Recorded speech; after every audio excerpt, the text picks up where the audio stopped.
पाहत आहात जनता news express.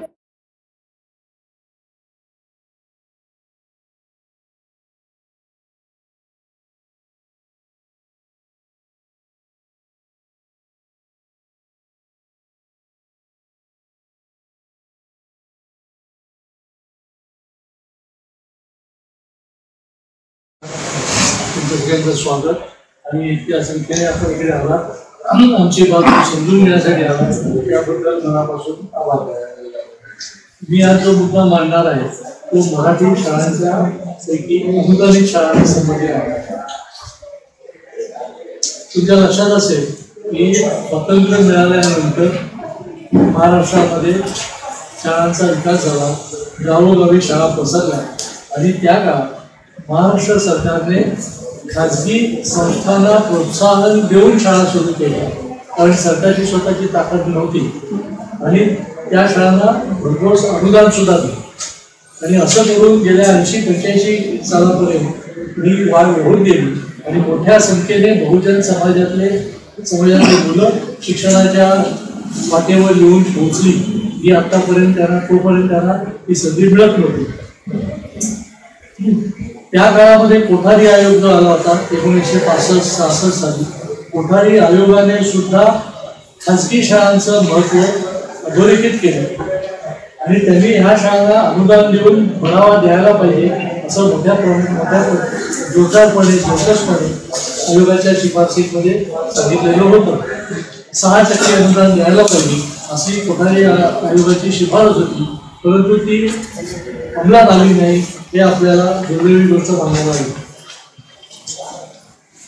त्याच्यानंतर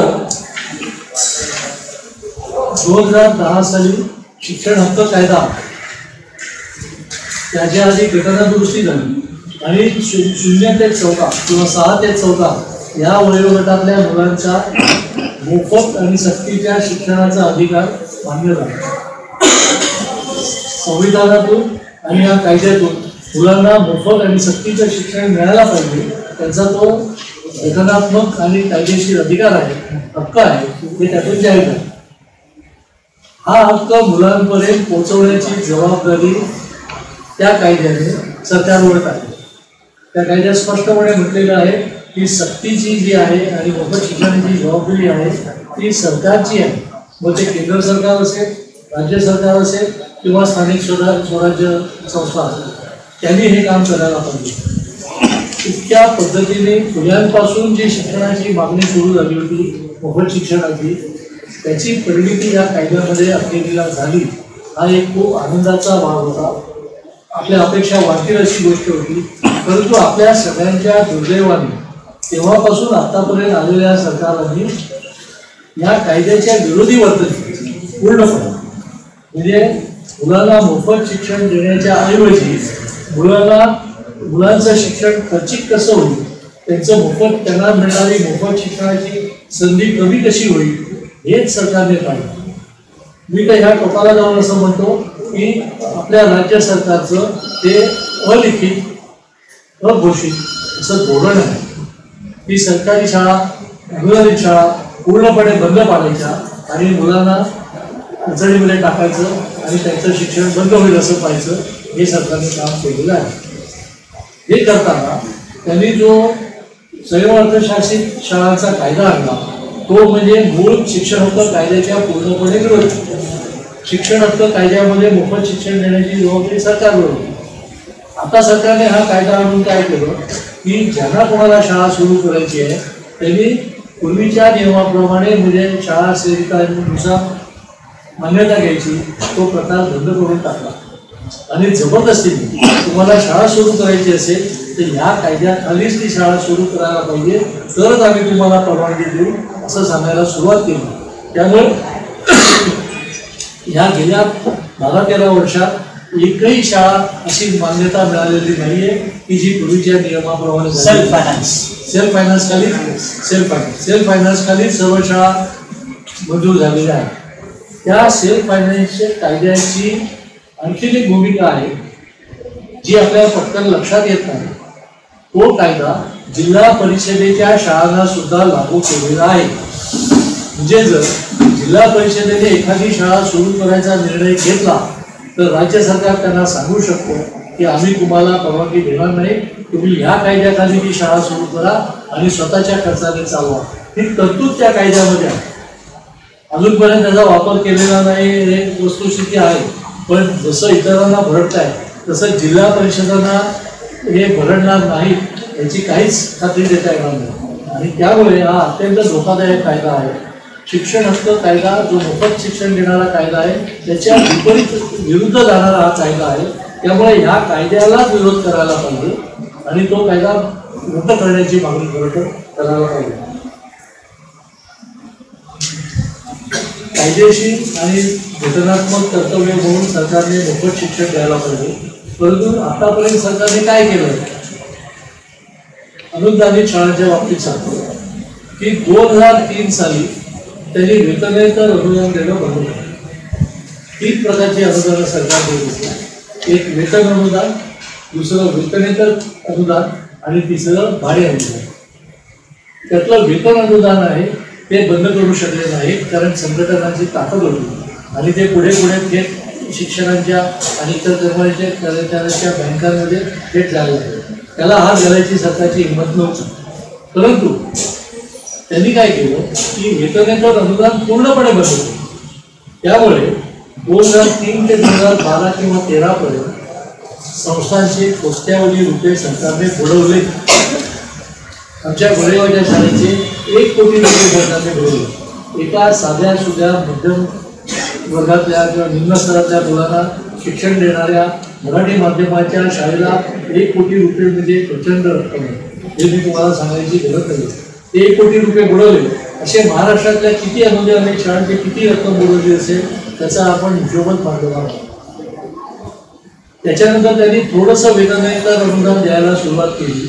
परंतु ते अतिशय तुटपुंज आणि अनियमित. म्हणजे तुम्हाला वीज बिल, पाणी बिल, कडूपाळा किंवा शाळेची स्वच्छता, इमारत देखभाल, शिक्षण साहित्य यासाठी जो खर्च करावा लागतो त्यासाठी सरकारने अनुदान देणं बंद केलेलं आहे. आता ही रक्कम उभी करणं ही संस्थांवर केलेली जबाबदारी. खाजगी संस्था तुम्हाला माहिती आहे सगळ्या सोसायटी असतात किंवा ट्रस्ट असतात तर त्यांना एवढी रक्कम उभी करणं अशक्य असतं. त्याच्याबरोबर त्यांनी आणखी काय केलं तर कर्मचारी संख्या कमी करण्यासाठी प्रचंड प्रयत्न. एक तर पूर्वीच्या मूळ नियमांप्रमाणे 5वी, 6वी आणि 7वी साठी प्रत्येक तुकडीसाठी 1.3 शिक्षक मंजूर होत असतात आणि 8वी, 9वी 3.5 ना? 3.5 काय 3.5 एका तुकडीला 1.3 1.3 आणि 8वी, 9वी, 10वी साठी 1.5 शिक्षक प्रत्येक तुकडीला मंजूर होतो. कुठं करतात याचा बाजूला काय नाही त्याचा फॉर्म्युला आहे आणि तो खूप चांगल्या. तुम्ही जर मला विचारला तर पूर्वीची जी पद्धत होती अतिशय शास्त्रीय पद्धतीने त्यांनी ते निकष लावलेले होते आणि त्याप्रमाणे काम चाललेलं होतं. म्हणजे वर्गातल्या मुलांची संख्या किती, एकूण तुकड्या किती, कोणते विषय शिकवले जात आहेत, शिक्षकांचा कार्यभार किती, असे कमीत कमी 7-8 निकष त्यावेळी वापरले जात असे आणि त्याच्या आधारे शिक्षक संख्या ठरवली. ही चांगली पद्धत होती. परंतु सरकारने शिक्षण हक्क कायदा आला त्याचा गैरफायदा घेतला. शिक्षण हक्क कायद्याच्या शेड्यूलमध्ये अनुसूचीमध्ये त्यांनी प्रत्येक शाळेमध्ये किमान शिक्षक किती असायला पाहिजे ते नमूद केले. मी पुन्हा नमूद करतो की शिक्षण हक्क कायद्याने किमान शिक्षक किती असायला पाहिजे ते नमूद केले. सरकारने काय केलं की जो किमान आहे ना तो कमाल करू. म्हणजे इतिहासात धचा मा केला आपल्याला माहिती आहे. तोच प्रकार सरकारने इकडे केला आणि प्रत्येक तुकडीला कमाल 1 शिक्षक मिळेल असं सरकारने आता GR काढून ठरवून टाकलेलं आहे. पूर्वी क्रीडा शिक्षक, कला शिक्षक हे वेगळे मिळत असत, आता मिळत नाही. यावर्षीच फक्त क्रीडा शिक्षकांचा एक उल्लेख अनेक वर्षानंतर आलेला. तो कसा आला तो ते दर्पण आलेले म्हणून आलेला तो आलेला. दुसरं त्यांनी काय केलं की ग्रंथमाल बघितली. आता हल्लीच्या शाळा बघितल्या तर 500-800 मुलांच्या पेक्षा जास्ती पटसंख्या नसते. तर यांनी असं जाहीर केलं की 500 पटसंख्या असेल तरच तुम्हाला गृहपाल मिळेल. आणि मुख्याध्यापक पण मुख्याध्यापक नाही. 100च्या वर पाहिजे. आणखीन एक घोटाळ्याचा प्रश्न, प्रयोगशाळा सहाय्यक नावाचं पद आहे. म्हणजे मुलांना जे प्रयोग करायला दिले जातात किंवा दिले जावे जी अपेक्षा आहे त्या प्रयोगांमध्ये रसायनं असतात, केमिकल्स असतात, विद्युत उपकरणं असतात, अनेक गोष्टी असतात की 5वी पासून 10वी पर्यंत हे सगळे प्रयोग पाठ्यपुस्तकांमध्ये दिलेले आहेत. पण आता नवीन 2-3 वर्षापूर्वी त्यांनी असा एक जी.आर काढला की फक्त 9वी आणि 10वी मध्ये 200पेक्षा जास्त मुलं असतील तरच प्रयोगशाळा सहाय्यक मिळेल. म्हणजे 5वी ते 8वीच्या मुलांनी प्रयोग करायचे नाही किंवा त्यांच्या सुरक्षिततेची सरकारला काही पडलेली नाही, त्यांना काही काळजीची नाही. आता सांगा मला तुम्ही की कुठच्या शाळांमध्ये 9वी 10वी 100 मुलं असतात, फार कमी शाळा आहेत. त्यामुळे जवळपास सगळ्या शाळांमधून प्रयोगशाळा सहाय्यक हे पद रद्द झालेलं आणि मुलं विज्ञानाला पारखे आणि प्रत्यक्ष अनुभव हा जो शिक्षणाचा एक मूलभूत घटक आहे की मी जे पुस्तकात शिकतो ते मला करून बघता आलं पाहिजे, प्रत्यक्ष अनुभव घेता आला पाहिजे, ते करू शकत नाहीत मुले. कारण आता काय झालंय की एक वर्ग एक शिक्षक, म्हणजे शिक्षक शाळा सुरू झाल्यापासून शाळा संपेपर्यंत प्रत्येक वर्गावर शिकवत राहतात. प्रयोगशाळेत मुलांना न्यायचं असेल तर त्या प्रयोगाची तयारी करायला लागते, उपकरणं काढावी लागतात, मांडावी लागतात, ते झालं की ते आवडून ठेवावं लागतं. हे करण्यासाठी पूर्वी प्रयोगशाळा सहाय्यक आणि प्रयोगशाळा परिचारक अशी 2 पदं होती. परिचाराचं पद तेव्हाच काढून टाकलं आणि आता प्रयोगशाळा सहाय्यकाचं पद सुद्धा काढून टाकलेलं आहे. त्यामुळे मला वाटतं की अत्यंत अशैक्षणिक आणि मुलांच्या हिताला बाधक असे निर्णय सरकार घेत आहे आणि शाळा चालवणं अशक्य करून सेवकांची संख्या कमी केलेली आहे. पूर्वी आमच्या शाळेमध्ये 6 सेवक होते, आता सेवक पदच नाही. शिपाई नाही. आणि त्यामुळे मला असं वाटतं की वेगवेगळ्या प्रकारे आपले नियम बदलून शाळांच्या विरुद्ध ते आणून शाळा चालवणं अशक्य करून टाकायचं. त्याच्यामध्ये आणखी एक भाग आलेला आहे की वेगवेगळे उपक्रम सरकार लागते, ते करण्याची सक्ती करते. त्याचे फोटो काढा, त्याचे अहवाल लिहा आणि त्याकरता शिक्षकांचा वेळ वाया जातोय, शैक्षणिक कामातून तो वेळ कमी होतो. त्यामुळे हे जे सगळे अशैक्षणिक प्रयोग सुरू आहेत ते सुरू केले चालू राहिले तर मराठी शाळा बंद पडल्यापासून राहणार नाही आणि मुलांचं कधीही घडून काढता येणार नाही, असं अपरिमित नुकसान होईल एवढं मी आपल्याला सांगतो. आणि त्यामुळे या हिंदीच्या किंवा 3 भाषांच्या सक्तीचा प्रकार पण तसाच आहे, त्याच्याबद्दल विस्तृत निवेदन येईलच, परंतु तो सुद्धा प्रकार आपल्याला काही झालं टाळायला पाहिजे एवढं मी आपल्याकडे आवाहन करतो की याला आपण सहकार्य करावं आणि थांबतो. आणि सध्याच्या शिक्षणाची काय विरोध केलेला आहे. आता ते तुम्ही त्याला आपण रद्द जाधव समिती गोब्यात म्हणता येत होता आणि हे मी म्हणत नाही, लोक म्हणतात. आम्ही तर त्या समितीचा भाग लोक म्हणलेलो काय करू ते, कारण लोकांच्या तीव्र भावना आहेत भाषेबद्दलची आणि उगीच काहीतरी करू नका. आता त्यांनी ते आता गुगल फॉर्मचा विषय निघाला, मराठी आणि इंग्रजी भाषेमध्ये 3री भाषा हवी असा होता विषय. हिंदी भाषेच्या शाळांसाठी तो गुगल फॉर्म पाठवायची काय गरज, साधी गोष्ट. हिंदी माध्यमाच्या शाळांमध्ये साठी तो गुगल फॉर्म पाठवायची काय गरज आहे. मराठी आणि इंग्रजी माध्यमाच्या शाळांमध्ये तुम्ही 3री भाषा आणणार होता ना, म्हणजे हिंदी भाषेच्या लोकांना पाठवायची काय गरज आहे. त्यांनी तो मुद्दा तिथे टाकला. तर असे जे म्हणजे अशास्त्रीय बाबी आहेत ते त्यामध्ये घुसळल्या जात आहेत आणि इलेक्शन नंतर त्यांना जे करायचं आहे ते करेल, परंतु महाराष्ट्रातली जनता ठाम आहे, त्याचा विरोध सुरू आहे आणि तो विरोध झालाच पाहिजे हा एक मुद्दा आहे. त्यानंतर दुसरी एक बाब अशी आहे, शिक्षकांच्या कामाबद्दल आणि सध्याची स्थिती खूपच चिंताजनक आहे. सकाळी शाळेमध्ये शिक्षक येतात ना, नवीन काहीतरी एक व्हॉट्सअपवर लगेच एक मेसेज आलेला असतो डिपार्टमेंटचा, बरं मग शिक्षक काय करतात, वर्गावर नाही जातात बऱ्याचशा कामाला, मग ते दिवसभर भरत राहतात. मग दुपारच्या वेळेला कुठेतरी नेटवर्कचा प्रॉब्लेम असतो मग ते नेटवर्क जात मग नंतर ते माहिती पूर्ण झालेली असते, ते वेबसाईटवर जात नाही. संध्याकाळी अजून घरी गेल्यानंतर अजून मेसेज येतो. नंतर ते म्हणजे अख्खा दिवस जो आहे गुगल लिंक विद्यार्थ्यांच्या अध्यापनामध्ये जात नाही, तर गुगल लिंक भरण्यामध्ये जात. एक दिवस एक दिवशी एक पेन माझे नाम, त्यानंतर एखादा नवचेतना, असे वेगवेगळ्या नावाने वेगवेगळे ऍप आता आले.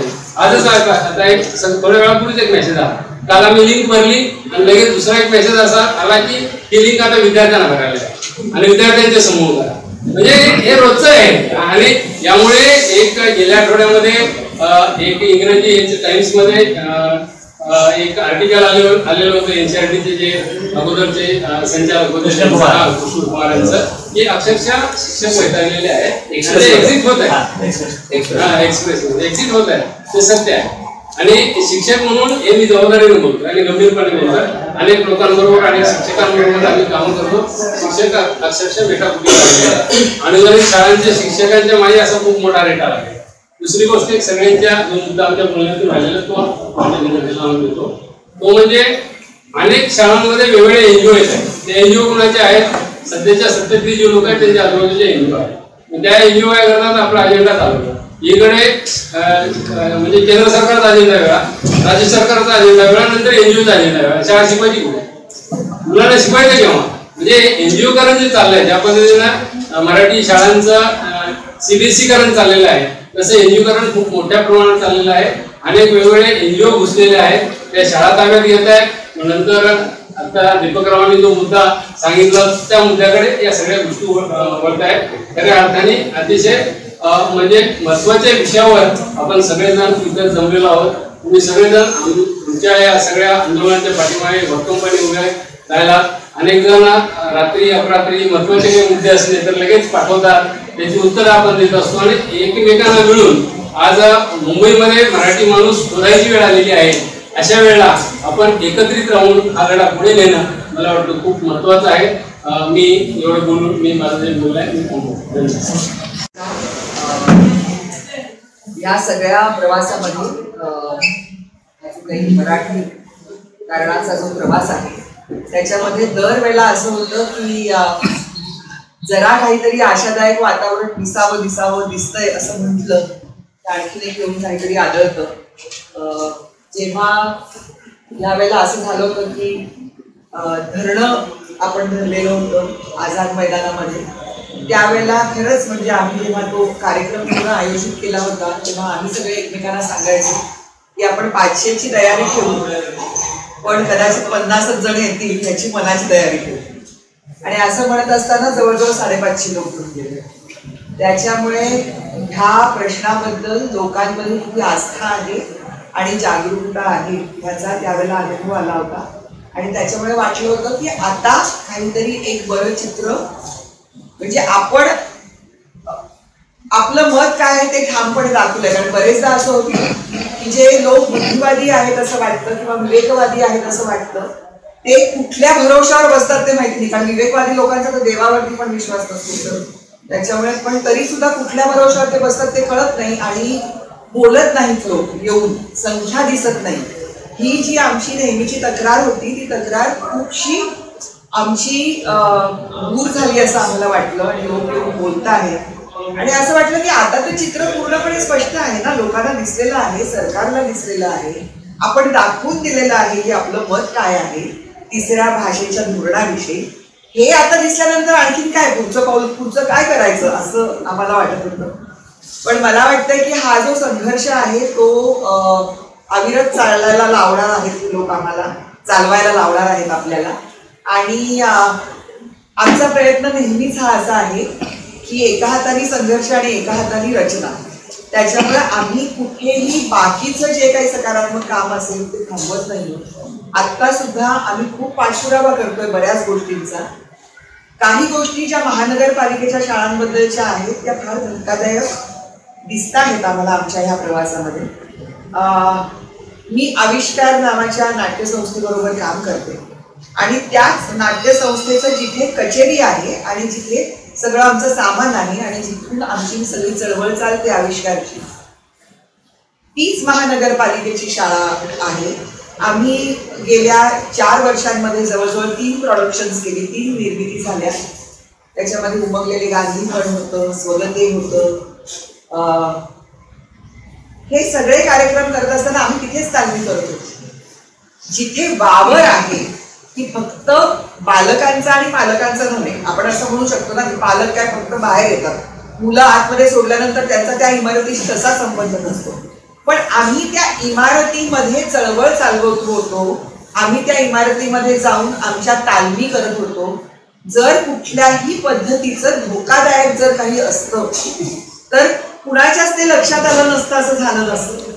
आणि एखादी इमारत धोकादायक होणं म्हणजे आता इथे बसल्याबरोबर आपण बघतोय की इथे प्लास्टर निघालेलं आहे,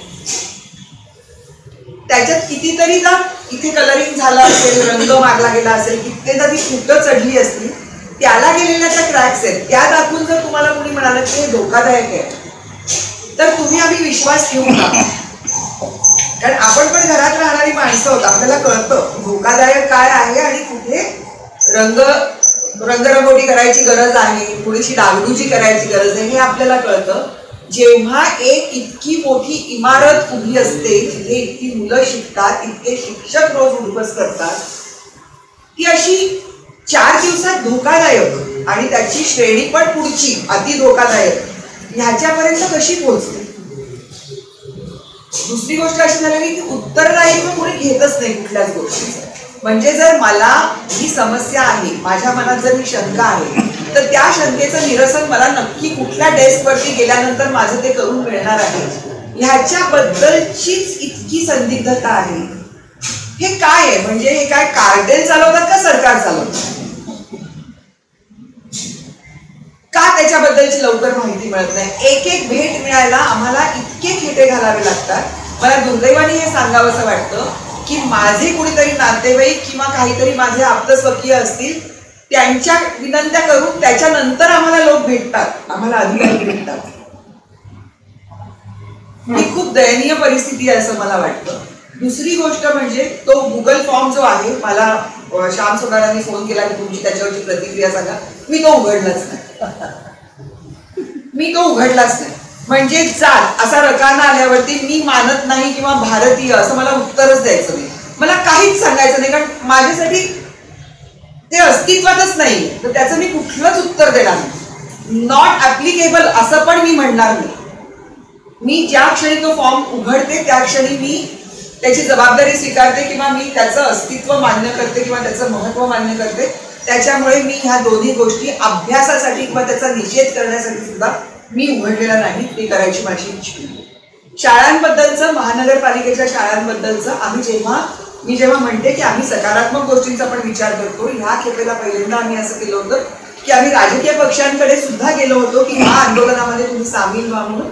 आणि अतिशय म्हणजे आपले पण काही ठोकताळे असतात असे, आपण पण मनात ठरवलेलं असतं की हे लोक म्हणजे असे, ते म्हणजे तसे, असे स्टिरियोटाइप्स असतात. पण आम्हाला तिथेही सुखद आश्चर्याचा धक्का बसला होता की बरेच राजकीय पक्ष आपल्या मंचावरती आलेले होते. तुम्ही सगळ्यांनी बघितलेलं आहे, त्यांची मतं त्यांनी मांडलेली होती आणि आंदोलनात ते आपल्या बरोबर होते. आम्हाला पण असं वाटलं की आंदोलनाची एक गोष्ट केली, आपण काही समिती नाही सरकारने नेमलेली की फक्त पेपरात बातमी यायला आपल्याला गोष्टी करायच्या. त्याच्यामुळे आम्ही कामामध्ये सातत्य ठेवलेलं आहे. त्याच्यामुळे आम्ही नंतर सुद्धा सगळ्यांच्या भेटीगाठी घेत राहिलो. जसं हर्षवर्धन सरांना त्यांच्या काही कार्यक्रमांसाठी बोलवलं होतं, तिथे जाऊन सरांनी प्रबोधनाचं जे काही काम होतं, प्रबोधन वाटतो ना शब्द, चर्चा किंवा संवाद साधला होता. प्रबोधन म्हटलं की त्याला एक वेगळाच वाटू शकतो. तर या गोष्टी आम्ही सगळेच जण करतो आहोत. प्रकाश पडवारांसारखे इतके सिनियर व्यक्ती आमच्याबरोबर सतत सातत्याने येत आहेत. कुठे कुठे कोकणात ते येऊन सगळ्यांशी बोलत आहेत. त्याच्यामुळे आमचा सगळ्यांशी संपर्क होता. त्यानुसार जेव्हा काही राजकीय पक्षांच्या नेत्यांना भेटायला जाताना त्यांनी पण असं म्हटलं की तुम्ही आम्हाला जाहीरनाम्यात सुद्धा आम्ही काय गोष्टी घालाव्या त्याच्याबद्दल तुम्ही सांगा.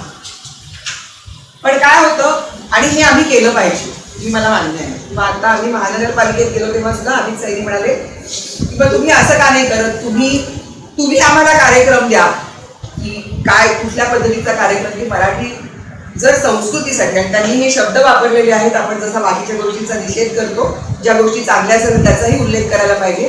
त्यांनी असं म्हटलं की मराठी भाषेसाठी आणि मराठी संस्कृतीसाठी महानगरपालिकेच्या शाळांनी नाही करायचं, तुम्ही काय करायचं. त्याच्यामुळे जर मराठी शाळांकडे येणारी संख्या जर कमी होत असेल तर ती वाढवण्यासाठी, त्या शाळा अधिक सुस्थितीत येण्यासाठी म्हणून काही करता येत असेल तर अशा पद्धतीच्या सूचना तुम्ही आम्हाला करा आणि तो कार्यक्रम तुम्ही आमच्या बरोबरीने राबवा, अशी त्यांनी तयारी पहिल्यांदा आम्हाला दाखवली. त्याच्यामुळे आम्हालाही असं वाटतंय की दार थोडंसं किलकिलं झालेलं आहे. तर ही एक चांगली गोष्ट आहे असं वाटतं. पण त्याचबरोबरीने ह्या ज्या सगळ्या मी गोष्टी ऐकते, मला मराठी शाळा असं म्हटल्यानंतर तुमच्या मनात काय काय येतं मला माहिती नाही, पण मला माझ्या पहिलीपासूनच्या शाळेतल्या शिपाई दादाचं नाव माहितीये. आमचा भास्कर दादा होता, त्यांच्याशी आमचे जिव्हाळ्याचे संबंध होते. आणि प्रयोग शाळेच्या बाबतीत जर म्हणाल तर मला पहिलीच्या परीक्षेसाठी आम्हाला प्रयोग परीक्षा होती आणि त्याच्यामध्ये बाईंनी स्टोववरती पातेलं ठेवलं, पाणी उकळल्यानंतर स्टोव बाईंनी बंद केला आणि त्याच्यावरती झाकण ठेवलं, पण ते झाकण काढून त्याच्यावरती त्या बाष्पामुळे पाणी जमा झालेलं आहे हे दाखवायचा प्रयोग मी पहिलीत केलेला आहे. त्याच्यामुळे जर शिक्षण मॉडर्न व्हायचं असेल, आधुनिक व्हायचं असेल तर त्याच्यापेक्षा जास्त काहीतरी प्रयोग आता व्हायला पाहिजे की ते प्रयोग थांबायला हवे. म्हणजे आता महापालिकेने हे प्रयोग महापालिकेत करायचे सोडून महापालिकेचे आणि डेप्युटी राईटचे 20 शिक्षकांना हैदराबादला अगस्त्या फाउंडेशनला पाठवलाय, बातमी केली असते. किंवा आता जे हे म्हणतायत की आम्ही एनजीओना शाळा दिल्या आणि त्याच्यानंतर एकदम आमच्या शाळेकडे लोक यायला लागले. आता ह्या एनजीओ पण कशा असतील, त्यांचा काहीतरी कार्यक्रम असणारच ना. तो कार्यक्रम राबवण्यासाठी ते तुमची शाळा वापरतायत. ते तुमचे विद्यार्थी त्यांचे गिनीपिग्स आहेत त्यांचे प्रयोग करायला. आणि त्याचं डॉक्युमेंटेशन कुठे आहे की त्या स्वयंसेवी संस्था कोण आहे, त्यांनी नेमकं त्या मुलांचं काय भलं झालं याचं सर्वेक्षण कोण करणार. आणि जर महानगरपालिकेच्या शाळेमध्ये जी मुलं येत आहेत ती शाळेची जबाबदारी आहे असं तुम्ही म्हणता, अनुदानित बाकीच्या ज्या शाळा असतात त्यांच्यात त्यांना किती कंपल्सरी आहे ऑडिट, त्यांना सतत अहवाल द्यायला लागतात सगळ्याचे. मग महानगरपालिकेच्या शाळांना ते कंपल्सरी नाही आहे. तुम्ही विचारा बरं, तुम्हाला नाही की असं तुमची इमारत कशी आहे, कुठल्या स्थितीत आहे याच्याबद्दल ऑडिट नसतं आणि किती प्रश्न विचारले जातात. मग महानगरपालिकेच्या शाळांसाठी ती गोष्ट काढली. आणि आम्ही असं म्हटलं होतं की असंही बोलले होते एकदा, आता मध्यंतरी लोकमत कडून एक कार्यक्रम झाला होता की महानगरपालिकेच्या तुमच्या अपेक्षा असा एक त्यांनी चर्चा केली. त्याच्यामध्ये आम्ही म्हटलं होतं की जर तुमच्याकडे मराठी शाळांमध्ये जर मुलं कमी येत आहेत ही जर तुमची तक्रार असेल तर त्या मराठी वस्तीतल्या मुलांना काहीतरी आकर्षक वाटावं अशा काही तुम्ही ऍक्टिव्हिटीज घ्या ना. तिकडे तुमच्याकडे इमारत आहे, या सगळ्या इमारती अत्यंत मोक्याच्या ठिकाणी आहेत. ज्या कुठल्या ह्या ज्या निम्न मध्यम वर्गाच्या ज्या वस्ती असतील तिथपासून जवळ चालण्याच्या अंतरावरती ह्या सगळ्या इमारती आहेत. का नाही तुम्ही तिथे कुठली शिबिरं करत मुलांसाठी, का नाही तिकडे कुठलं तरी कलेचे क्लासेस होत तुम्ही घ्या. मी तर म्हणते तुम्ही 15-15 रुपये फी घ्या, नॉमिनल 50-50 रुपये फी घ्या, पण काहीतरी तर तिथे ऍक्टिव्हिटी करा की जेणेकरून मुलांना आत्मीयता वाटेल त्या इमारतीबद्दल. आणि मग हळूहळू जेव्हा ती यायला लागतील तेव्हा ती ठरवतील त्यांना कुठल्या माध्यमात जायचं. पण तुम्हाला सीबीएसई कडे लोक जेव्हा आणायचे होते तेव्हा तुम्ही चकचकीत केल्यात इमारती. आम्ही जेव्हा बोलवाचन सारखा प्रथम नावाच्या संस्थेचा कार्यक्रम राबवत होतो तेव्हा काचा फुटलेल्या असायच्या हे जेव्हा सांगायचो की काचा फुटल्या त्या लावून द्या, त्या लावून द्या, त्या लावून द्या, ते कुणी करायला तयार नव्हतं. पण जेव्हा सीबीएसईच्या शाळा करायच्या होत्या तेव्हा रंगीबिरंगी झाल्या शाळा, पताका लागल्या शाळांवरती. बरोबर आहे ना. म्हणून तुमच्याकडे मुलं आली. तर तुम्हाला जाहिरात कशी करायची तेही माहितीये. सगळ्यात पहिल्यांदा मी बघितली जाहिरात आयुष्यात माझ्या की मुख्यमंत्र्यांच्या फोटो सकट सीबीएसईच्या शाळेची जाहिरात आहे. अशी करा बरं कुणीतरी मराठी ची जाहिरात मुख्यमंत्र्यांच्या फोटोसह. म्हणून एक लाडक्या मुख्यमंत्र्यांची लाडकी मराठी शाळेत जाणारी मुलं अशी येऊ देत जाहिरात. अमित साहेबांना एक विचारलं पाहिजे की अयोध्यानगर महापालिका शाळेचं जिथं उदाहरण पालकर साहेब शिक्षणाधिकारी असताना कोरोनाच्या आधी घडलेलं आहे. 70चा पट 400 झाला. त्यांच्याकडे अहवाल आहे. त्या शाळेला स्वतः अमित सेनेने भेट द्यावा आणि हे कार्यक्रम सुरू करावा म्हणून असं प्रश्न उपस्थित करतात. नाही ना. परत हे पण आमचा पण हा प्रश्न येतो की आता जेव्हा ते आम्हाला असं म्हणतात की तुम्ही कार्यक्रम द्या तर तो कार्यक्रम पण जर आम्हीच राबवायचा असेल नेऊन तिथे तेही करू आपण, तसंही आपण लोक उभे करू. पण हे सगळंच म्हणजे असं वाटतं की हे आत्ता तुम्ही गप्प बसा म्हणून तुम्हाला दिलेली गोष्ट ही असू नये, अशी आमची सगळ्यांचीच अपेक्षा आहे. महानगरपालिकेच्या इमारती ज्या पद्धतीने म्हणजे त्यांनी आपल्याला असं म्हटलं, जेव्हा दीपक राजलक्ष्मी आमच्या बरोबर आविष्कारचे अध्यक्ष आहेत ते, सचिव आहेत ते, तर त्यांनी असं म्हटलं की मोरी रोडवरची शाळा पहिल्यांदा पाडली आणि नंतर त्याच्यानंतर मिया चोकाती मार्गावरची जी शाळा आहे ती, तर त्यांनी असं विचारलं की आता त्या आधीच्या जमिनीवरती शाळाच उभी राहिली, तर त्याच्यावरती ते म्हणाले की जमीन कुणाकडे, बीएमसी कडे आहे ना, मग शाळाच उभी राहील ना. ही संदिग्धता जी आहे ना ती फार घाबरवणारी आहे आणि त्याच्यामुळे मला असं वाटतं की सगळ्यांनीच खूप जागरूक राहण्याची गरज आहे. ही उत्तरं दिल्यानंतर आता तुमच्याच ह्याच्यात आहे बोलतो की 35 मजली इमारती बांधून त्याच्यामध्ये एकाच मजल्यावरती जर शाळा असेल, अहो शाळेची इमारत कशी हवी बरं? शाळा म्हणजे नुसती इमारत असते का? त्याचं क्रीडांगण, त्याचं मैदान, ह्या गोष्टींचं काय? वरती जायचा जिना जो आहे तो मॉलचा आहे आणि मध्ये जायचा जिना आहे तो शाळेचा आहे. अशा हे शैक्षणिक वातावरण होईल का?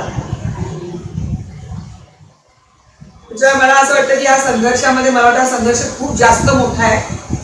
जितकी तीव्रता आत्ता इथे बोलताना जाणवतं त्याच्यापेक्षा ती खूप जास्त आहे आणि त्याच्यामध्ये तुम्ही सगळेजण साथ द्याल अशी अपेक्षा करते.